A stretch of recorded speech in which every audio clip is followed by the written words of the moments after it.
Hy bly vir altyd getrou en laat vaar nooit die werk van sy hande nie. Amen. Geliefdes, die Here groet u met sy seën, genade, barmhartigheid en vrede vir julle van God ons Vader en Christus Jesus ons Here, deur die werking van die Heilige Gees. Kom ons luister saam na die wet van die Here. Ons doen dit omdat die Here ons daarmee verseker dat ons aan hom behoort, dat ons sy volk is, sy kinders, en dat hy ook vir ons sy gebooie gegee het om daarmee vir ons riglyne te gee van hoe ons liefde vir hom kan bewys. Exodus 20, toe het God al hierdie gebooie aangekondig. Ek is die Here jou God, wat jou uit Egipte uit die plek van slawerny bevry het. Jy mag naas my geen ander gode hê nie. Jy mag nie vir jou 'n beeld of enige afbeelding maak van wat in die hemel daarbo, of op die aarde hieronder, of in die water onder die aarde is nie. Jy mag hulle nie vereer of dien nie, want ek, die Here jou God, is onverdeelde trou aan my. Ek reken kinders die sondes van hulle vaders toe, selfs tot in die 3de en 4de geslag van die wat my haat. Maar ek betoon barmhartigheid, liefde, tot aan die 1000ste geslag van die wat my liefhet en my gebooie gehoorsaam. Jy mag die naam van die Here jou God nie misbruik nie, want die Here sal die een wat sy naam misbruik nie ongestraf laat bly nie. Sorg dat jy die Sabbatdag heilig hou. 6 dae moet jy werk en alles doen wat jy moet, maar die 7de dag is die Sabbat van die Here jou God. Dan mag jy geen werk doen nie, nie jy of jou seun of jou dogter of man of vrou wat vir jou werk, of enige dier van jou of die vreemdeling by jou nie. Die Here het in 6 dae die hemel en alles daarin gemaak, die aarde en alles daarop, die see en alles daarin. Op die 7de dag het hy gerus, daarom het die Here dit as gereelde rustdag geheilig. Eer jou vader en jou moeder, dan sal jy lang bly woon in die land wat die Here jou God vir jou gee. Jy mag nie moord pleeg nie, jy mag nie egbreek pleeg nie, jy mag nie steel nie, jy mag nie vals getuienis teen 'n ander gee nie, jy mag nie iemand anders sy huis begeer nie, jy mag nie sy vrou begeer nie, ook nie 'n slaaf of slavin, 'n bees of 'n donkie, of enigiets anders wat aan hom behoort nie. Psalm 130.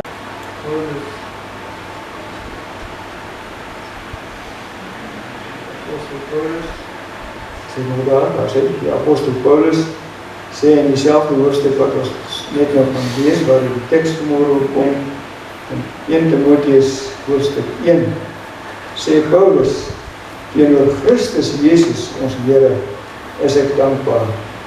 Hy het my krag gegee en my betroubaar geag om my in sy diens te stel. Al het ek hom voorheen belasting, vervolg en beledig. Maar God was genadig teenoor my, omdat ek in my ongeloof nie geweet het wat ek doen nie. Ons Here het my oorlaai met sy genade en met geloof en liefde wat ons deel is in Christus. Dit is 'n betroubare woord en kan sonder voorbehoud aanvaar word. Christus Jesus het in die wêreld gekom om sondaars te verlos. Van hulle is ek die grootste. Maar juist daarom was God my genadig, sodat Christus aan my as die grootste sondaar al sy verdraagsaamheid sou betoon en ek 'n voorbeeld kon wees vir almal wat in die toekoms in hom sou glo om die ewige lewe te verkry. Broers en susters, daar kan geen twyfel bestaan. God oorlaai ons met sy genade. Hy vergewe ons al ons sondes in Christus ontleed. Ek mag dit aan u verkondig en u moet dit glo. Kom ons staan nou en dan doen ons belydenis van ons algemene onbetwyfelde Christelike geloof.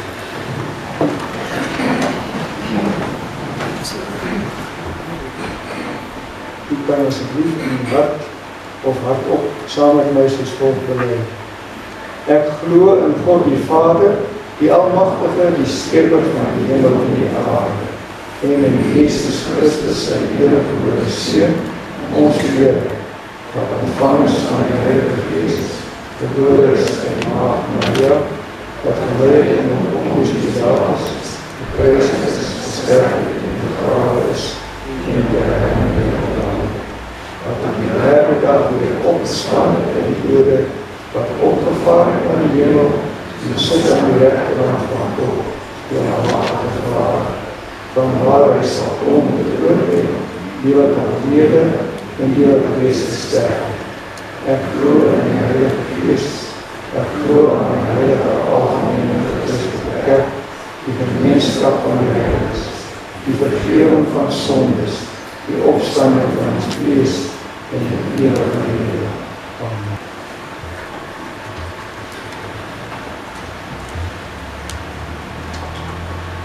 Ons kan maar sê, broers en susters, ons kom nou by die kern van ons erediens. Terwyl die ander dinge natuurlijk ook belangrik is. Nou gaan ons saam lees uit die Bybel uit, die woord van God. En ons stel onsself oop vir sy boodskap vanmôre. En ons gaan saam luister na die verkondiging en die verduideliking daarvan, toepassing daarvan in ons eie lewe. Kan ek vra dat ons, voordat ons die Bybel oopmaak, saam ons hoofde buig, dan bid ons in die Here se genade. Kom ons bid saam. Ons Vader wat in die hemel woon, dankie dat U op aarde 'n rusplek vir ons ingerig het. Daar waar ons kan hoor van U vergifnis, U liefde, U genade. Daar waar ons U kan aanroep omdat ons weet U is teenwoordig. Nie omdat U 'n spesiale gebou is nie, maar omdat U woord, U gepreek, gelees, verkondig word, geglo word. Daarom is U hier teenwoordig, dit is U gemeente, dit is U woonplek op aarde. Here, ons roep na U uit ons aardse jammertal. U ken ons onvermoë om ander mense se harte te raak. U ken ons swakheid, Here, dat ons nie altyd ons eie skuld raak sien, maar dat ons so maklik die skuld op ander mense pak. Maar U weet ook hoe lyk ons land, en waar ons moet gaan verkiesing hou volgende week, bietjie meer as 'n week. Vra ons dat U vir elkeen van ons reg sal lei, om in hierdie demokrasie van ons ook reg te stem, sodat U naam daardeur verheerlik sal word. Maar ook waar ons met ons klein getalle nie soveel kan uitrig nie, en waar die moedeloosheid ons soms wil oorval as ons rondom ons kyk, vra ons vanmôre kinderlik, gee vir ons 'n boodskap uit U woord, van hoe ons ook hierdie verkiesing kan benader. Dit vra ons in die naam van Jesus Christus, U Seun, ons Verlosser. Amen. Kom ons maak ons Bybels oop by 1 Timoteus hoofstuk 1. Ek mag maar as ek die Bybels oopmaak.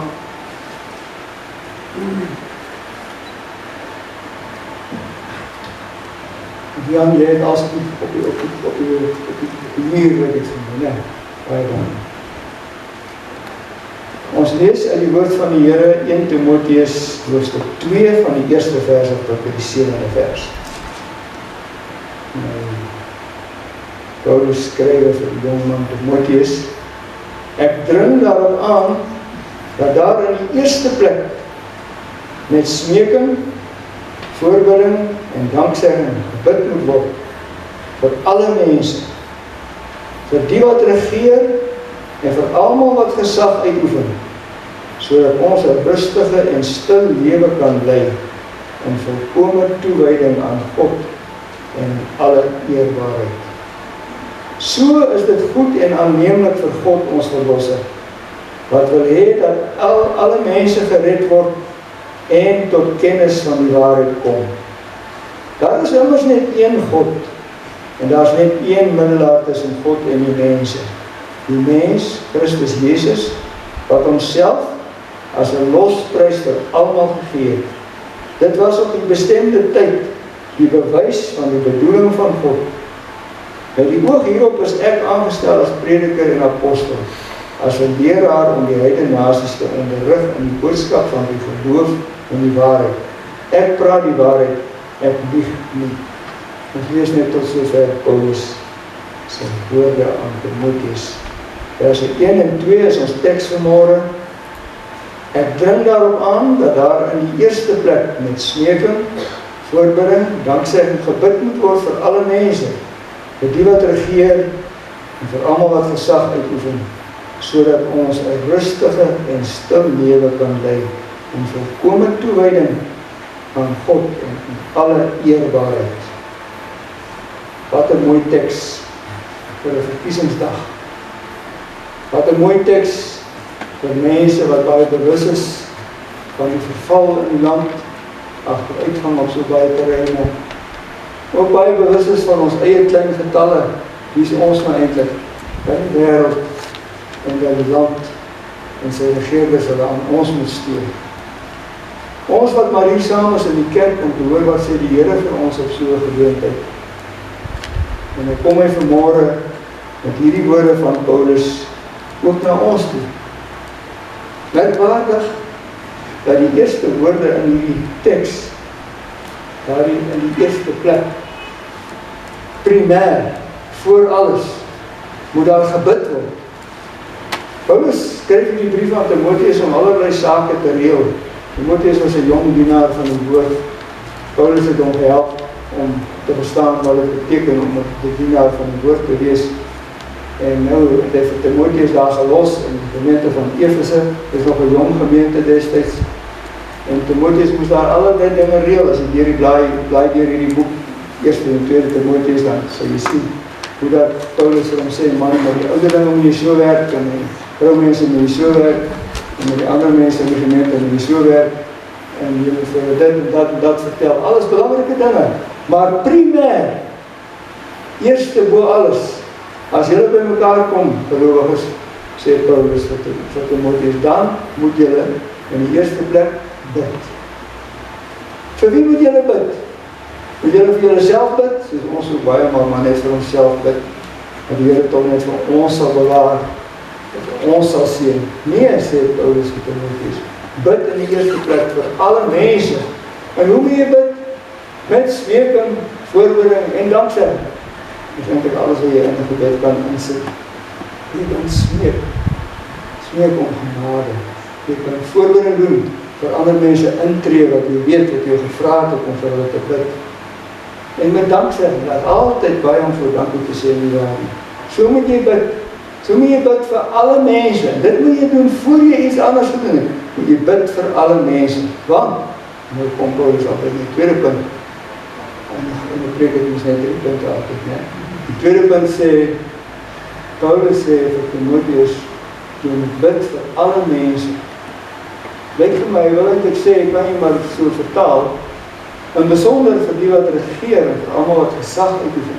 Het eintlik letterlik gesê vir die konings of die keisers daai tyd. En onthou, dit was nie 'n Christelike regering nie. Dit was heidene. En die Romeinse keisers het toe al begin om die Christene te verdruk. Hulle selfs lewendig in brand te steek, né? En ook hulle te voer vir die leeu's en al daai lelike dinge wat ons aan weet. Dit het toe al begin. En Paulus sê, Timoteus, sê vir jou mense daar waar hulle by mekaar kom om die Here te dien, die eerste plek met hulle bid. Hulle moet nie net vir hulle self bid, hulle moet vir alle mense bid. Hulle moet ook bid vir die wat regeerposisies bekleed, die keiser, die koning, die wat gesagsposisies bekleed.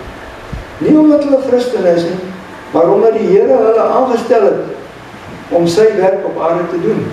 Of hulle dit nou goed doen of sleg doen, en nie vir ons om te beoordeel nie.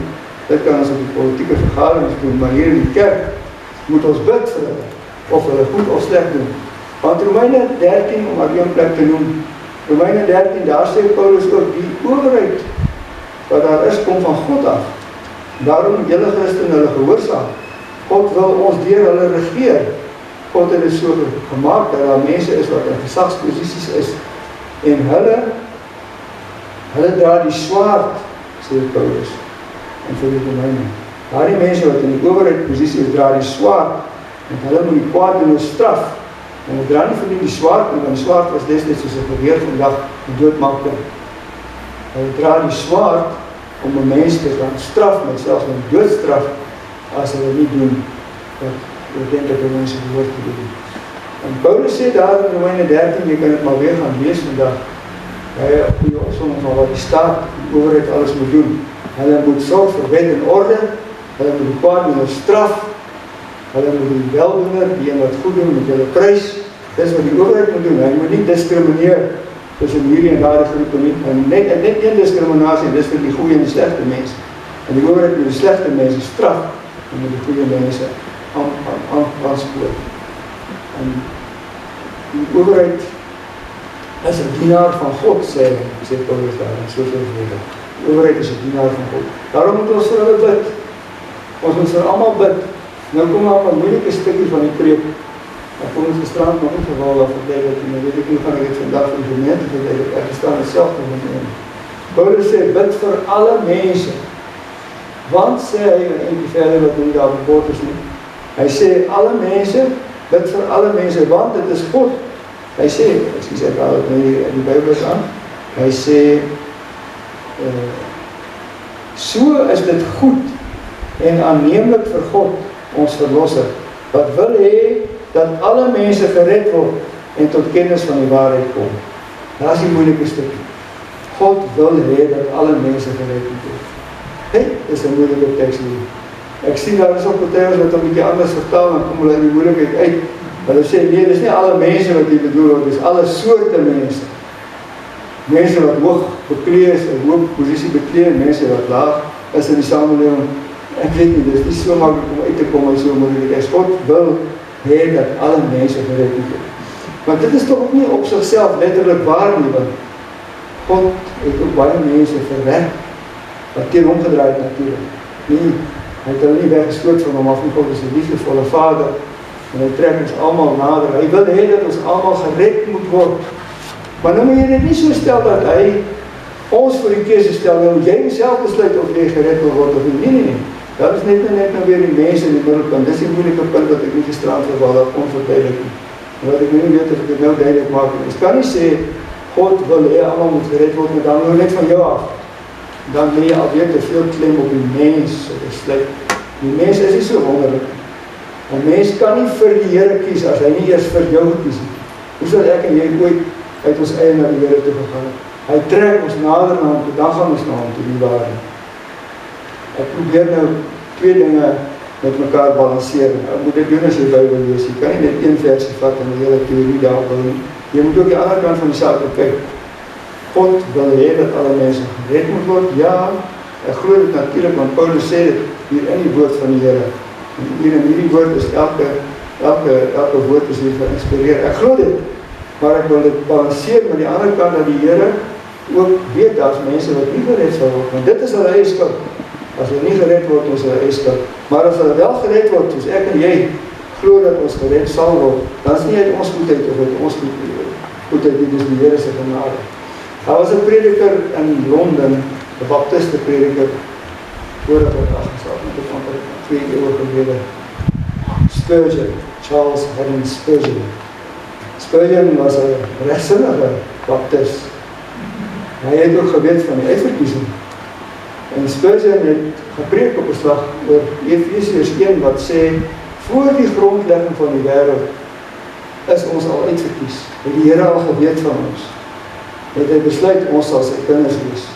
U vra die lidmaat van hom, maar Dominee Spurgeon, hoe op die aarde glo jy dit reg dat voor jy gebore is dat God jou uitverkies het? Ja, sê Spurgeon, ek glo dit met my hele hart. Hy sê, dan weet jy wat? As die Here gewag het tot na my geboorte, sou hy dalk nooit uitverkies het. Ek dink Spurgeon het die uitverkiesing die Here verstaan. Die uitverkiesing is nie bedoel om ons af te stoot nie, maar om ons te waarsku. Dat pas op, jy moet nie te ver van die Here afdwaal en dink jy kan alweer gered word. Gaan maar vroegtydig na hom toe. As hy jou roep, moet jy sê ja. Moenie nog twyfel nie, moenie nog eers wag nie, gaan maar. Hy wil hê dat alle mense gered moet word, ook jy en ek. Ek kan amper klaar met die Die Here wil hê dat ons 'n stil en 'n rustige lewe moet lei. In alle godsvrug, die ou vertaling gesê, in alle toewyding aan God, en alle eerbaarheid. Die Here, die almagtige God, hy kyk uit die hemel op ons neer en hy wil so graag hê dat daar vrede op hierdie aarde sal wees. Daarom het hy later sy eie seun gestuur om sy lewe te gee as 'n losprys, sê Paulus in Timoteus, in hierdie stuk, as 'n losprys vir almal. Hoef nie nog 'n ander prys te betaal, Christus het klaar betaal. Jy en ek kan net kom, ons kan dit net aanneem uit genade, ons kan net sê dankie Here, en daarvoor ons begin lewe, ons dankbaarheid uitleef. En dit sal ons ook doen as ons 'n regte oorheid het, as ons hulle biddende ingestem het, dan sal hulle so moet regeer dat ons 'n stil en 'n rustige lewe kan hê, in vrede kan leef. So daai mooi teks in Jesaja 2, as die Here se vrede op ons neerdaal, wat gebeur dan? Dan wat maak die mense met hulle ploegskare? Hulle smee, nee, wat maak hulle met hulle spiese? Hulle smee snoeiskere daarvan. Hulle gaan nie meer veg nie, hulle gaan nou bome plant. Wat maak hulle met hulle ploegskare? Dit is toch iets van die ploegskare ook, ek het nie verkeerd, dat ek kan nie sê dat die verstand raak nog maar een beetje mocht in die tyd, nee. Maar julle ken die teks, vir my so'n mooi teks, dat ek het dit nie geskryf, as ek dit net kan kry. Hulle van hulle swaarde, het hulle ploegskare gemaakt, en van hulle spiese, het hulle snoeiskere gemaakt. So sien die profeet Jesaja die toekoms, wanneer Christus, die vredevors, na die aarde toegekom het nie waar nie. Die stil en rustige lewe is nie 'n lekker land nie, waar almal maar aan gehoor kan sit en genoeg vet skaapvleis kan eet en sovoorts nie. Nee, hierdie rus en vrede wat die Here vir ons wil hê, is juist die geleentheid dat ons hom kan dien. En ek is so bly dat die nuwe vertaling, die 2020 vertaling het, en daardie wat daar staan is 'n toewyding aan God. Dis 'n bietjie vrye vertaling, daar staan 'n woord eusebia. Moeilik om te vertaal. Maar die nuwe vertaling gebruik nou die woord Godvreesendheid. En ek hou daarvan. Godvreesendheid. Die ou vertaling het altyd in die Ou Testament gesê, die Here vrees. Nie dat jy moet bang wees vir hom nie. Nie dat jy moet skrik vir hom nie, maar dat jy respek moet hê vir hom. Geweldige, ontzagwekkende God. En dat jy vir hom moet respek betoon en dat jy Godvreesend voor sy aangesig moet lewe. Dis waarom die Here vir ons wil die regte regering daar stel, die vir wie ons moet bid. Want, dis nou my derde punt, want, daar is maar net een God, en een verlosser, so sê ons daar, nee. Dis aannemelijk vir God, ek doen net die volgende versie sê, in die Bybel, alle mense gered word, daar is immers net een God, daar is net een middelaar, die mens Christus Jesus, wat homself as 'n losprys vir almal gegee het, en ook daarop is ek aangestel as prediker. Wat mens tref as jy hierdie stukkie oor en oor lees om te gaan preek daaroor, dan sien jy die allesomvattendheid, elke sinnetjie sê Paulus omtrent alles, almal, alle, en hy wil dit beklemtoon. Dit is hoekom ons moet bid, selfs vir die regeerders moet bid. Al kan ek en jy nie in hulle harte sien nie, al weet ons nie of hulle glo soos ons glo nie, dan glo hulle wat nie soos ons glo nie. Maar ons kan deur na ons God toe te bid, kan ons hulle harte raak. Fantasties. Daar is net een God op aarde, daar is nie verskillende gode nie. Ek hoef nie, as ek vir die ANC wil bid, hoef ek nie hierdie God aan te roep, as ek vir die DA wil bid, daar God aan te roep, ensovoorts nie. Nee, daar is maar net een God. Hy heers oor die hele wêreld. Net die volgende versie sê Paulus, in hierdie selfde paragraaf sê Paulus, aan hom wat vir ewig koning is, koning van die wêreld, die onverganklike, onsienlike enigste God, aan hom kom toe die eer en heerlikheid tot in alle ewigheid. God is God oor die hele wêreld, oor wit en bruin en swart. Daar is nie ander gode nie, daar is maar een God, 1 Korintiërs 8. Die ou Israeliete moes, hulle geloofsbelijdenis in die kern van die saak moes hulle altyd opsê, Deuteronomium 6 vers 4, hoor Israel, die Here ons God is die enigste Here. Daar is nie nog ander doen. As jy tot hom bid, dan kan hy jou hoor en hy kan jou gedagtes wat jy gebid het selfs dra, aan mense toe wat glad nie glo soos ons glo. Die Here wil hê dat alle mense gered moet word. Hy kan alle mense aanraak, selfs die hardste en die vuilste sondaar. Vir hom is daar genade ook vir die sondaar. En dis waarom ons moet bid. Ek weet nie of jy klaar voorbereid om te gaan stem nie. Ek gaan nie stem met werf nie, nie dan wees daarvoor nie. Ek sal nie die preekstoel misbruik vir die politiek nie, dit mag nie. Dit het destijds al gebeur voor die voortrekkers die trek op die Pietatief gesê om die dekmantel van godsdienst uit daar die Engelse predikante amper sê wat later kerke was maar alles baie kwaad aangedoen in die dekmantel van godsdienst. Ons meen nie godsdienst en politiek nie, maar ons kyk na die woord van die Here vanmôre, ons luister daarna. En die sê vir ons, hoor hierso, julle het miskien nie baie mag in die land nie. Hoor hier, julle is miskien maar een klein klompie wat in die Here glo, regtig in hom glo. Daar is ander kerke natuurlik ook, vir ander nasies ook in ons land. Laat ons almal saam hard werk hierdie week wat voorlê. Hard werk op ons knieë. Dit is nie maklike werk om te bid vir 'n goddelose nie. Maar kom ons probeer dit. Daar is maar een God. Hy wil hê dat alle mense gered moet word. Vir hom moet ons heel eerste tot hom bid met smeking, met danksegging, met voorbeeld. Ons het so baie om te doen hierdie week wat voor lê. Harde werk, kniewerk. Kom ons doen dit tot eer van die Here. En kom ons kyk wat is die resultaat. Sal die Here nie vir ons dalk weer 'n stille en rustige land gee, waar ons in vrede ons roeping kan vervul, waar ons die gemeente kry en die hele dag nie net te keer vir ons veiligheid nie, maar dat ons die Here kan dien op alle terreine van die lewe. Mag dit so wees in sy naam. Amen. En ons ontvang dankbaar die seën van die Here. Die genade van ons Here Jesus Christus en die liefde van God ons Vader en die gemeenskap van die Heilige Gees sal met julle wees.